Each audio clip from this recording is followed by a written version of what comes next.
Welcome to our channel Learn with Siraj. Hello, this is Siraj. Today we are learning about on.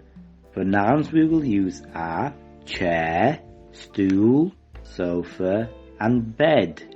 On is a preposition. We use on when we refer to a position on a surface. For example, on the chair, on the stool, on the sofa, on the bed. Now let's add the additional noun boy, girl, cat, dog.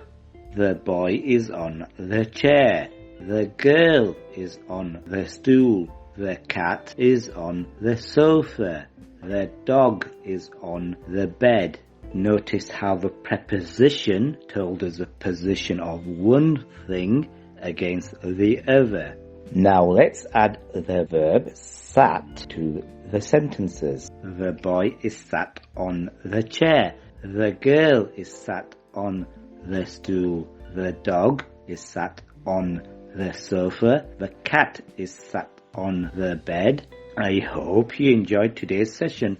Why not call us on 01924 50 60 10 or WhatsApp us on 0795 1918 152.